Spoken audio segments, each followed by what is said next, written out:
স্বাগত ডিবিসি সংবাদে। আপনাদের সাথে আছি আমি আফরিন আনোয়ার। এবারে জানাবো খবরের বিস্তারিত। সারা দেশে চলছে যৌথ বাহিনীর অভিযান অপারেশন ডেভিল হান্ট। শনিবার রাতে গাজীপুরে অভিযান চালিয়ে 40 জনকে আটক করা হয়েছে।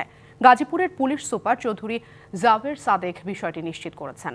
রাত 9টা থেকে জেলার গুরুত্বপূর্ণ রাস্তায় কঠোর নিরাপত্তার সাথে তল্লাশি চালায় আইন শৃঙ্খলা রক্ষাকারী বাহিনী। গাজীপুর জেলা প্রশাসন কার্যালয়ের সাথে যৌথ বাহিনী এবং র্যাব আলাদা দুটি চেকপোস্ট বসিয়ে অভিযান শুরু করে। জেলা পুলিশ থেকেও পৃথক অভিযান পরিচালনা করা হয়। পাশাপাশি সাদা পোশাকে আইন শৃঙ্খলা বাহিনীর সদস্যরা বিভিন্ন এলাকায় অভিযান চালাচ্ছে।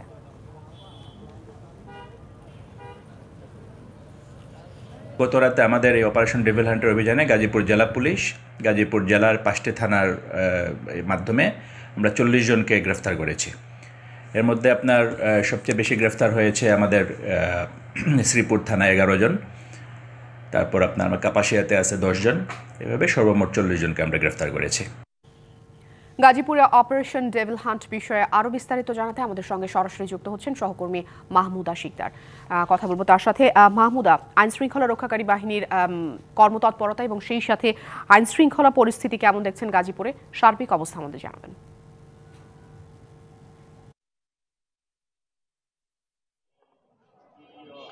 আপনি জানেন যে গাজীপুরে ঘটে যাওয়া যে ঘটনাটি, যে সাবেক যে মন্ত্রী আকমা মোজাম্মেল তার বাড়িতে হামলা, তার পাশাপাশি বাড়ি ভাঙচুর এবং এই সব কিছু ব্যাপারটাকে কেন্দ্র করে স্বরাষ্ট্র মন্ত্রণালয়ের যে নির্দেশনা, সেই নির্দেশনা অনুযায়ী কিন্তু গতকাল রাত থেকে অপারেশন ডেভিল হান্ট শুরু হয়েছে এবং এখন পর্যন্ত আমরা নিশ্চিত হতে পেরেছি যে গাজীপুরে যেহেতু মহানগর এবং জেলা পুলিশ মিলে মোট 13টি থানা আছে, তার মধ্যে জেলা পুলিশের 5টি থানাতে কিন্তু 40 জন আওয়ামী লীগের নেতাকর্মীকে তারা গতকালকের অপারেশন আটক করেছে। এটি কিন্তু গাজীপুরে যিনি পুলিশ সুপার আছেন চৌধুরী জাভেদ, তিনি আমাদেরকে এটা জানিয়েছেন যে তিনি নিশ্চিত করেছেন যে হ্যাঁ 40 জন আওয়ামী লীগের নেতাকর্মীকে তারা আটক করেছে। কিন্তু মহানগরে আমরা যেটা জানতে পেরেছি, এর আগে তো 16 জন তারা আটক করেছে, কিন্তু আমরা জানতে পেরেছি যে আরো 19 জনকে আটক করেছে। যদিও অফিসিয়ালি এখন পর্যন্ত গাজীপুর মেট্রোপলিটন পুলিশের পক্ষ থেকে এটি জানানো হয়নি। কোনো ধরনের আনুষ্ঠানিকতা করে যে জানানো বা ব্রিফিং করা বা কারোর ফোন ধরা, আসলে মহানগরের যারা পুলিশ আছে মেট্রোপলিটন, তারা এখন পর্যন্ত আমাদের সাথে সেভাবে যোগাযোগ আমরা করতে পারিনি তাদের সাথে, যে তাদের কাছ থেকে আমরা এটা নিশ্চিত হতে পারিনি আদৌ তারা 19 জন নেতাকর্মীকে আটক করেছে কিনা। আর মামলার যে ব্যাপারটি, যেহেতু গতকালকে সন্ধ্যার সময় একটি ঘটনা ঘটেছে, আপনি জানেন যে বৈষম্য বিরোধী একজন ছাত্রকে গুলি করা হয়েছে, কিন্তু কে বা কারা গুলি করেছে সেটিও কিন্তু এখন পর্যন্ত জানা যায়নি।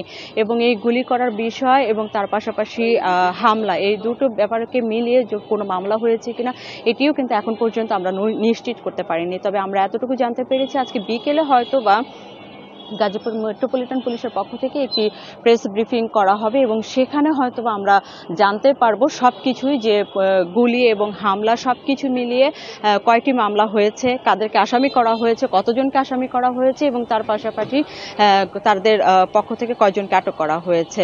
তো এই ছিল এখন পর্যন্ত গাজীপুরে যে অপারেশন ডেভিল হান্ট সেটি সম্পর্কে সর্বশেষ তথ্য। মাহমুদা, আপনাকে ধন্যবাদ। মঙ্গলবার থেকে 10 দিন জেলায় জেলায় সমাবেশের ঘোষণা দিয়েছে বিএনপি। এই ঘোষণা দিয়েছেন দলটির সিনিয়র নেতা রুহুল কবির রিজভী। এদিকে টাঙ্গাইলে এক সমাবেশে আরেক নেতা আহমেদ আজম খান বলেছেন, যারা সংস্কারের আগে ভোট চায় না তারা নির্বাচনকে ভয় পায়। এছাড়া সিনিয়র নেতা ডক্টর খন্দকার মোশাররফ হোসেন বলেছেন, ফ্যাসিবাদরা পালিয়ে গিয়েও দেশে বিশৃঙ্খলা সৃষ্টি করতে চায়। শনিবার বিকেলে রাজধানীর নয়াপল্টনে দলীয় কেন্দ্রীয় কার্যালয়ে বিএনপি জরুরি সংবাদ সম্মেলন করে। এ সময় দলের সিনিয়র যুগ্ম মহাসচিব রুহুল কবির রিজভী নতুন কর্মসূচি ঘোষণা করেন। জানান, 11 ফেব্রুয়ারি থেকে 10 দিন জেলায় জেলায় সমাবেশ করবে বিএনপি। শেখ হাসিনার উস্কানিতে ইতিমধ্যে গণহত্যাকারী দল আওয়ামী লীগের নেতাকর্মীরা সারা দেশে গুপ্ত হামলা, ঝটিকা মিছিল ও গণসংযোগ শুরু করেছে।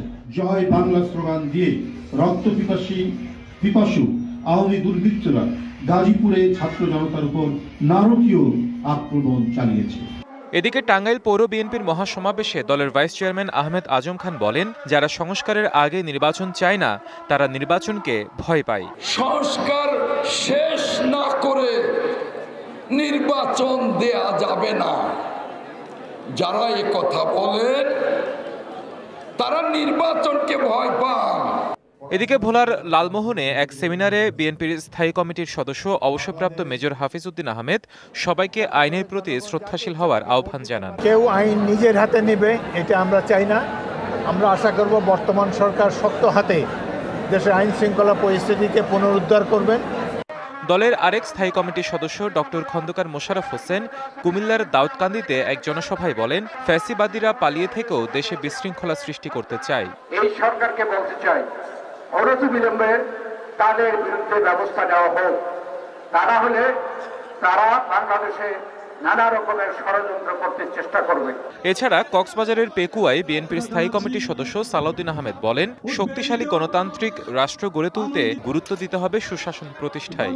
ভবিষ্যৎ বাংলাদেশ শক্তিশালী গণতান্ত্রিক রাষ্ট্র হিসেবে সেরকম একটা রাষ্ট্র নির্মাণে যাতে আমরা ভূমিকা রাখতে পারি। হিমাদ্রি রাহা, ডিবিসি নিউজ ডেস্ক।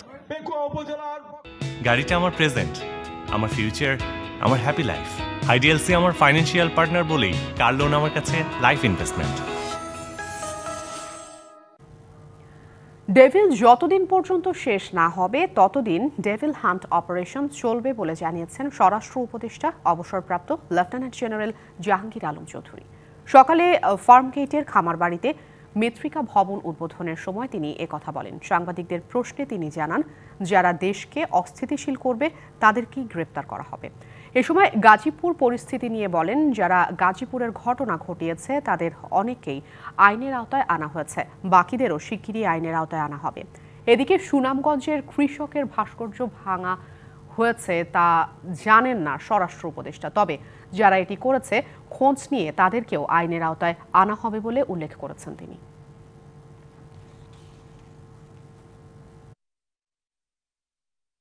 ডেভিল মানে কি?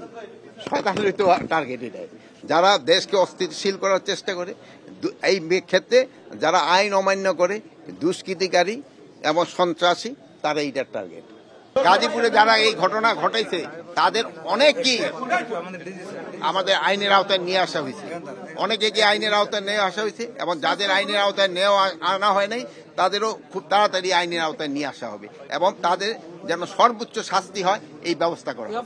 আসছে মুদ্রানীতিতে ঋণের সুদহার না বাড়ানোর ইঙ্গিত মিলেছে। নতুন গভর্নরের মুদ্রানীতিতে প্রাধান্য পাচ্ছে মূল্যস্ফীতি নিয়ন্ত্রণ। এছাড়া টাকার বিপরীতে বৈদেশিক মুদ্রার বিনিময় হার স্থিতিশীল রাখা এবং রিজার্ভ বৃদ্ধিকেও দেয়া হচ্ছে গুরুত্ব।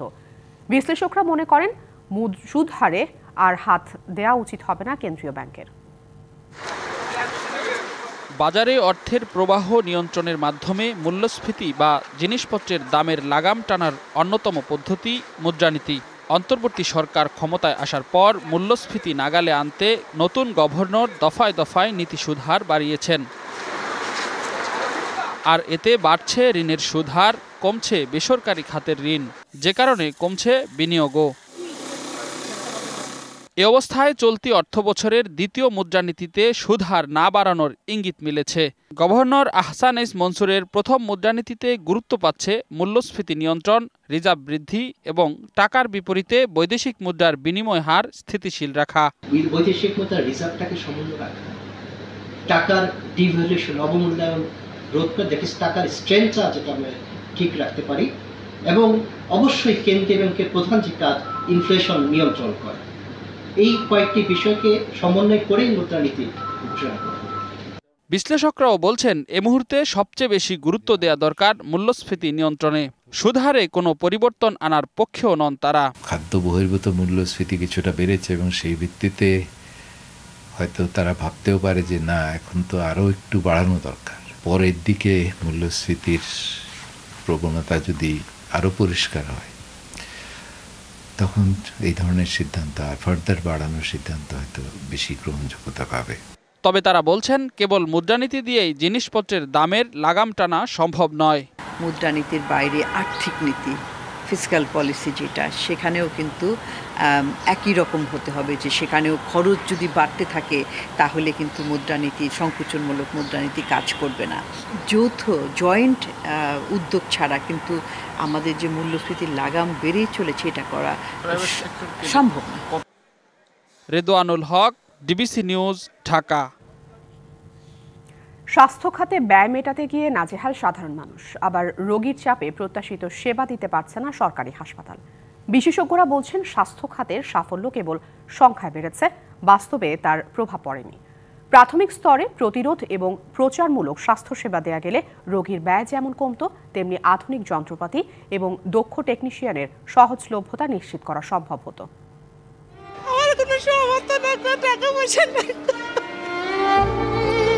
কুষ্টিয়া থেকে ক্যান্সার আক্রান্ত 2 বছরের নাতি আয়ানকে নিয়ে ঢাকার ক্যান্সার হাসপাতালে এসেছেন রুবিনা বেগম। ঢাকা মেডিকেল, ক্যান্সার হাসপাতাল সহ বিভিন্ন জায়গায় নানান পরীক্ষা নিরীক্ষাতেই দরিদ্র এ পরিবারটির খরচ হয়ে গেছে প্রায় 2 লাখ টাকা। এখনো শুরু হয়নি মূল চিকিৎসায়। সব মিলিয়ে দিশেহারা এখন পরিবারের সদস্যরা। হালকা পাতলা চিকিৎসা হয়েছে, এখনো আমার ঢাকা মেডিকেলে পরীক্ষা নিরীক্ষা করতে 1.5 লাখ 2 লাখ টাকা খরচ হয়ে গেছে। আমার তার সামর্থ্য নাই শোনা, যাদেরকে সহযোগিতা করতে। রোগীদের অভিযোগ সময়ের সাথে পাল্লা দিয়ে বেড়েছে চিকিৎসা ব্যয়, কিন্তু বাড়েনি কাঙ্ক্ষিত সেবা। বিশেষজ্ঞরা বলছেন গত 2 দশকে স্বাস্থ্য খাতের অবকাঠামোগত উন্নতি হলেও অব্যবস্থাপনাজনিত কারণে বেড়েছে চিকিৎসা বৈষম্য, রাজনীতিকরণ ও দুর্নীতি তো আছেই। আমাদের একই টেস্ট হসপিটাল বা ডাক্তার চেঞ্জ হলে সেটা রিপিটেডলি করতে হচ্ছে। মেডিসিনের যে পরিমাণ প্রয়োজন তার থেকে বেশি কনজিউম করছে। প্রাইভেট হসপিটাল ডায়াগনস্টিক সেন্টারগুলোতে এখানে কমিশন বাণিজ্য বলে কিন্তু এটা একটা কথা প্রচলিত আছে এবং এটা সত্য। এখানে কমিশনটাকে যদি আমরা বাদ দিয়ে দিতে পারতাম তাহলে কিন্তু যে টাকাটা নেওয়া হচ্ছে আমার আপনার কাছ থেকে, সেই টাকাটা দিয়ে কিন্তু একজন ভালো প্যাথোলজিস্ট, একজন ভালো মেডিকেল টেকনোলজিস্ট, ভালো রিয়েজেন্ট এগুলো কিন্তু করা যেতে পারে এবং ভালো মেশিন দিয়ে আপনি কিন্তু সার্ভ করতে পারতেন না। তারা আরও বলছেন স্বাস্থ্য ব্যবস্থায় প্রতিরোধমূলক পদ্ধতি অবলম্বন জরুরি, তাহলে চিকিৎসকের উপর চাপ কমবে রোগীর। প্রিভেন্টিভ এবং প্রমোটিভ সেইটা করতে পারলে রোগ সৃষ্টি কম হয়।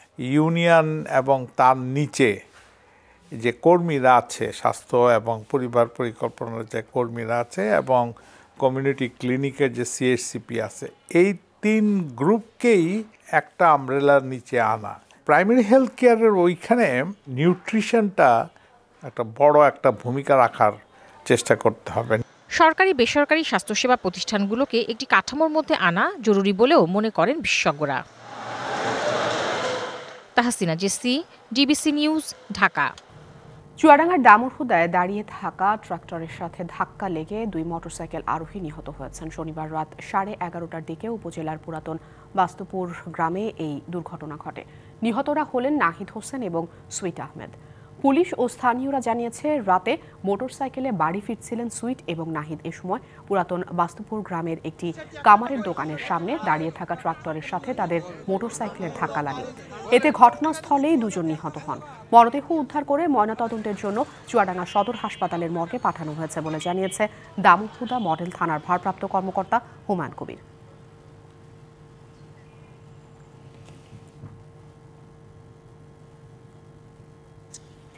পহেলা ফেব্রুয়ারি থেকে সেন্ট মার্টিনে 9 মাসের জন্য বন্ধ হয়ে গেছে পর্যটক যাতায়াত। দ্বীপটির পরিবেশ রক্ষায় এমন সিদ্ধান্ত কতটুকু প্রভাব ফেলবে এবং কী ধরনের কার্যক্রম বাস্তবায়ন হবে তা নিয়েই আলোচনা সর্বমহলে। সংশ্লিষ্ট কর্তৃপক্ষ বলছে শিগগিরই দ্বীপটি নিয়ে সরকারের সংশ্লিষ্ট পর্যায়ে গৃহীত চূড়ান্ত কর্মপরিকল্পনা বাস্তবায়নে কাজ শুরু করা হবে। বঙ্গোপসাগরের বুক চিরে জেগে ওঠা দেশের একমাত্র প্রবাল দ্বীপ সেন্ট মার্টিন, যেখানে প্রকৃতির নান্দনিক সৌন্দর্য উপভোগে প্রতিবছর পর্যটন মৌসুমে ভ্রমণে আসেন লাখো পর্যটক।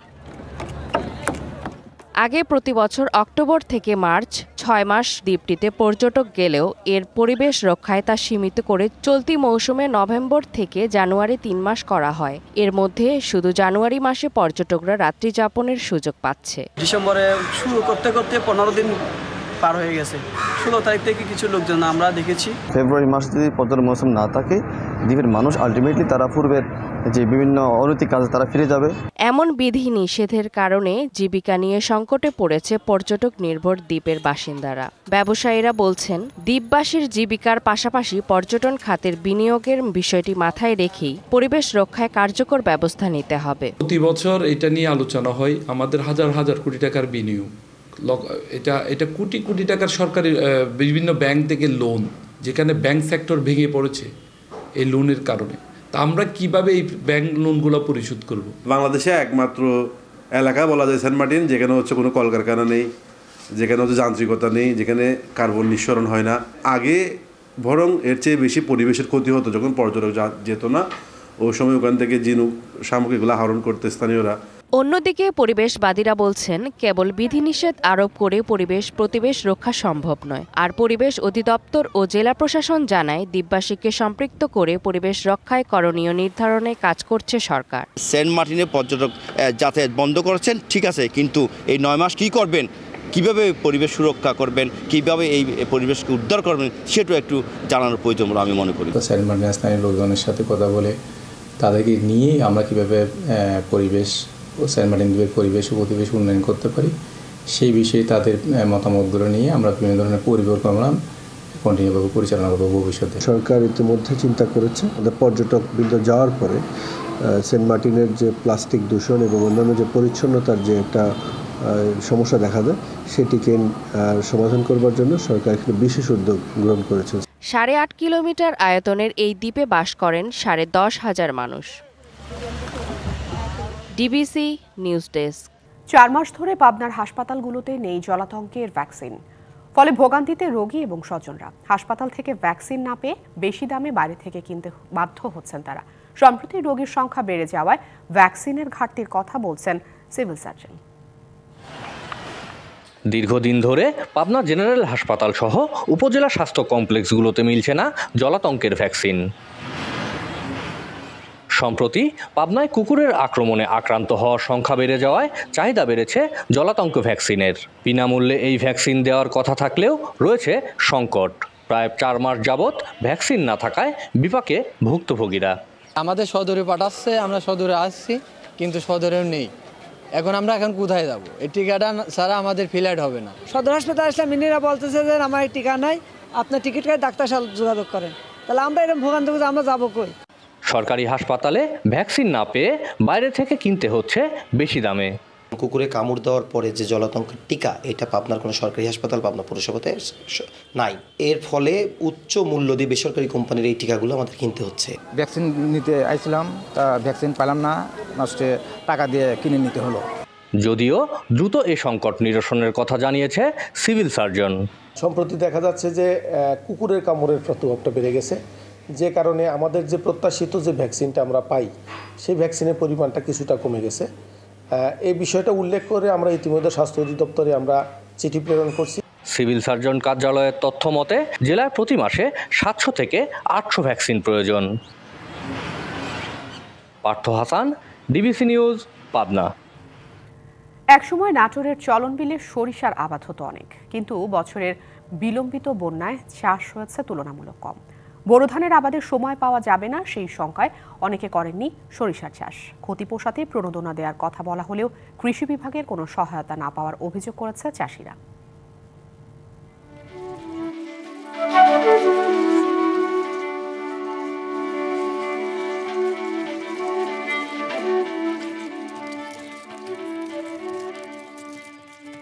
অন্যান্য বছর এই সময় চলন বিলে চোখে পড়ত বিস্তীর্ণ হলুদের সমারোহ।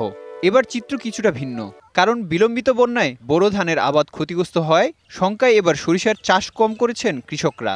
অতিরিক্ত বন্যা ও বৃষ্টির কারণে এবার আমাদের শস্যের আবাদটা রোপণ করতে আমাদের অনেক লেট হয়ে গেছে। মনে হয় এবার শস্যের উৎপাদন ভালো হবে না।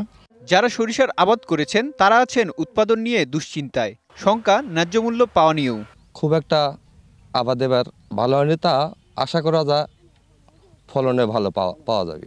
সরিষা বা যে কোনো ফসলেরই ন্যায্য মূল্য আমরা পাই না। সরিষা উৎপাদনের জন্য কোনো রকম প্রণোদনা পাইনি এবং কোথায় কিভাবে দেওয়া হয় এটা আমাদের সঠিক জানা না। জেলায় সরিষার চাষ কম হওয়ার কথা স্বীকার করে কৃষকদের সব ধরনের সহযোগিতা দেওয়ার কথা জানিয়েছে কৃষি সম্প্রসারণ অধিদপ্তর। এবছর দেরিতে বা নাবিতে অনেক বৃষ্টিপাত হয়েছে, ফলে বন্যার সৃষ্টি হয়েছে, এর জন্য কিছুটা আবাদ কম হয়েছে।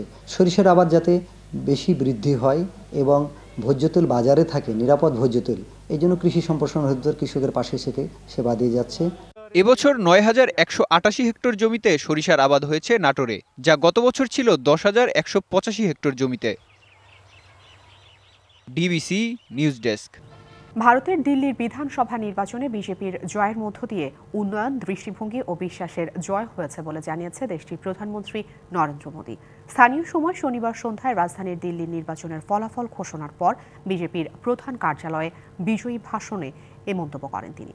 নরেন্দ্র মোদী বলেন, এবারের নির্বাচনে প্রমাণ হলো বিগত বছরগুলোয় আম আদমি পার্টির দুর্নীতি এবং মিথ্যা রাজনীতিকে আর সহ্য করবে না দিল্লির জনগণ। তবে এখন সময় এসেছে রাজনীতিকে দুর্নীতিমুক্ত করার পাশাপাশি উন্নয়নের শিখরে পৌঁছানোর। এ সময় কংগ্রেসকে নিয়েও সমালোচনা করতে বাদ দেননি তিনি। ভারতের নির্বাচন কমিশনের সর্বশেষ ফলাফলে দেখা যায় বিধানসভার ৭০টি আসনের মধ্যে ৪৮টিতে জিতেছে বিজেপি, আর অরবিন্দ কেজরিওয়ালের আম আদমি পার্টি পেয়েছে ২২টি আসন। এতে বিগত ২৭ বছরের পুরনো রাজনৈতিক প্রাচীর ভেঙে দিল্লিতে নতুন রাজ্য সরকার গঠন করতে যাচ্ছে ক্ষমতাসীন বিজেপি। নেটজারিন করিডোর থেকে সেনা প্রত্যাহার শুরু করেছে ইসরায়েল। স্থানীয় সময় রবিবার সকালের মধ্যে নেতানিয়াহু প্রশাসন তাদের সেনা সরিয়ে নেয়ার কার্যক্রম শেষ করবে। শনিবার জিম্মি ৩ ইসরায়েলি ও ১৮৩ ফিলিস্তিনি বন্দী বিনিময়ের পর এই তথ্য নিশ্চিত করেছে তেল আবিব। এদিকে অধিকৃত পশ্চিম তীর ও গোলান মালভূমিতে সামরিক মহড়ার ঘোষণা দিয়েছে ইসরায়েল। এরই মধ্যে সেসব এলাকায় মোতায়েন করা হচ্ছে বিপুল সেনা। এতে ওইসব এলাকায় স্থানীয়দের চলাচলে আসতে পারে নিষেধাজ্ঞা। এছাড়া গাজায় যুদ্ধবিরতি কার্যকরের পরপরই অধিকৃত পশ্চিম তীরে এখনও অব্যাহত রয়েছে ইসরায়েলের সামরিক অভিযানের নামে নির্যাতন এবং ধরপাকড়। শনিবার রাতভর রামাল্লাহ, নাবলুস, হেব্রন ও জেনিন শহরের বসত বাড়ি থেকে উচ্ছেদ করা হয় বেশ কয়েকজন স্থানীয়দের। অপরদিকে পূর্ব লেবাননের বেকা উপত্যকায় ইসরায়েলের বিমান হামলায় নিহত হয়েছে অন্তত ৬ জন। দক্ষিণ মেক্সিকোতে সড়ক দুর্ঘটনায় অন্তত ৪১ জনের মৃত্যু হয়েছে। স্থানীয় সময় শনিবার সকালে তাবাস্কো রাজ্যের এসকারসেগার শহরের কাছে এই দুর্ঘটনা ঘটে। বার্তা সংস্থা রয়টার্স জানিয়েছে ৪৮ জন যাত্রী নিয়ে একটি বাস কানকুন শহর থেকে তাবাস্কো যাওয়ার পথে একটি ট্রাকের সাথে মুখোমুখি সংঘর্ষ হয়। এতে মুহূর্তে আগুন ধরে যায় বাসটিতে। ঘটনাস্থলে মৃত্যু হয় ১৮ জনের। হাসপাতালে নেয়ার পর বাকিদের মৃত্যু হয়। নিহতদের মধ্যে বাস এবং ট্রাকের ২ চালকও রয়েছে। এছাড়া আহতদের মধ্যে বেশ কয়েকজনের অবস্থা আশঙ্কাজনক।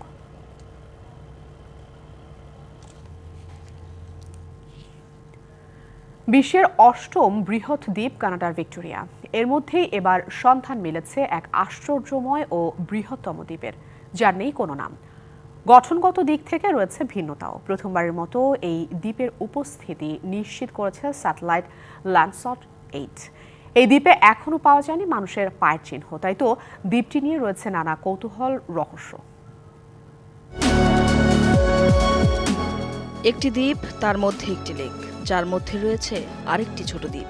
সেই দ্বীপে থাকা একটি লেকে ছোট আরেকটি দ্বীপের অবস্থান। বিরল হলেও এমন অনন্য ভূতাত্ত্বিক গঠনের দেখা মিলেছে কানাডার নুনাভুতের ভিক্টোরিয়া দ্বীপে। প্রথমবারের মতো এ দ্বীপের উপস্থিতি নিশ্চিত করে স্যাটেলাইট ল্যান্ডসেট ৮। অপারেশন ল্যান্ড ইমেজারের মাধ্যমে উঠে আসে এর নানা চিত্র।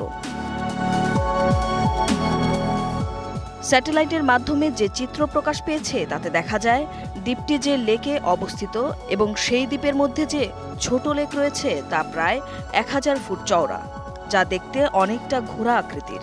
যদিও এই লেকের নাম কি তা এখনও জানা যায়নি।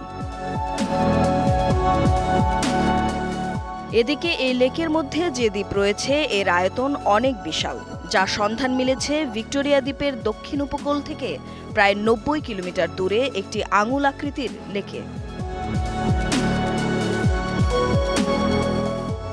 ভিক্টোরিয়া দ্বীপটি তার বিশালতার কারণে জায়গা পেয়েছে গিনেস ওয়ার্ল্ড রেকর্ডসেও। দ্বীপটি কানাডিয়ান আর্কটিক দ্বীপপুঞ্জের একটি অংশ, যা কিটলাইনেক নামেও পরিচিত।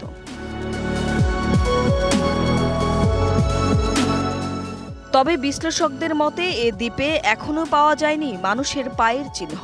হাজার হাজার দ্বীপ ও লক্ষাধিক লেক দ্বারা বিস্তৃত এই অঞ্চলটির অনেক অংশই এখনও রয়েছে মানুষের অনুসন্ধানের বাইরে। রয়েছে এ নিয়ে কৌতূহল, অজানা রহস্য। Tumpa Tarafdar, DBC news desk.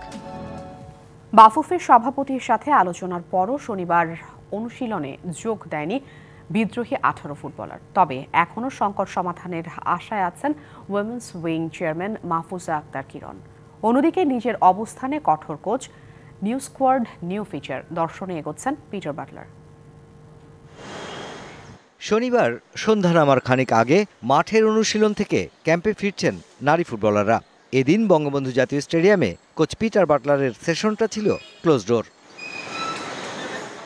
বৃহস্পতিবার কোচ খেলোয়াড় দ্বন্দ্বের কারণ খুঁজে রাত 9টা নাগাদ করণীয় সুপারিশমালা সহ সভাপতি বরাবর রিপোর্ট জমা দেয় বাফুফের বিশেষ কমিটি। জানা গেছে তারপর রাত 2:30টা পর্যন্ত বিদ্রোহ করা ফুটবলারদের সাথে একক ও দলগত বৈঠক করেন সভাপতি তাবিত আওয়াল। মেয়েদের ট্রেনিংয়ে যোগ দিতে অনুরোধও করেন তিনি, কিন্তু শনিবার সকাল বা বিকেল কোনো সেশনেই যোগ দেননি সাবিনারা। প্রেসিডেন্টও তার জায়গা থেকে চেষ্টা করে যাচ্ছেন। আমি যেহেতু সেই আন্ডার 12 থেকে ওদেরকে নিয়ে এসে হাতে ধরে এখানে নিয়ে এসেছি, সে কারণে আমার খারাপ লাগাটা অনেক বেশি। তো আমি চাবো ওরা ফিরে আসুক। আমি এখনও চেষ্টা করে যাচ্ছি এবং আমার বিশ্বাস ওরা ফিরে আসবে। ওরা হয়তো একটা অভিমানে আসে। তবে এ নিয়ে মোটেও মাথা ব্যথা নেই নারী দলের কোচ পিটার বাটলারের। তার ভাবনায় এখন সংযুক্ত আরব আমিরাতের বিপক্ষে সামনের দুটি ম্যাচ। আমি কোনো মন্তব্য করতে চাই না। ট্রেনিং করাতে যাচ্ছি, সঠিক সময় হলেই আরব আমিরাতের সঙ্গে খেলার জন্য দল ঘোষণা করা হবে। তবে জেনে রাখুন, নতুন দল, নতুন ভবিষ্যৎ। কোচের এমন বক্তব্যে বেশ পরিষ্কার ধারণা পাওয়া যায় যে অন্তত 26 ফেব্রুয়ারি ও 2 মার্চ সংযুক্ত আরব আমিরাতের সাথে ম্যাচের জন্য দলে থাকছেন না বিদ্রোহ করা 18 ফুটবলারের কেউই। জানা গেছে দ্রুতই নারী ফুটবলারদের সাথে চুক্তি সারবে বাফুফে। তবে সেখানে বিদ্রোহী ফুটবলাররা থাকবেন কিনা তা পরিষ্কার নয়। Mushfiqur Rahman, DBC news, Dhaka.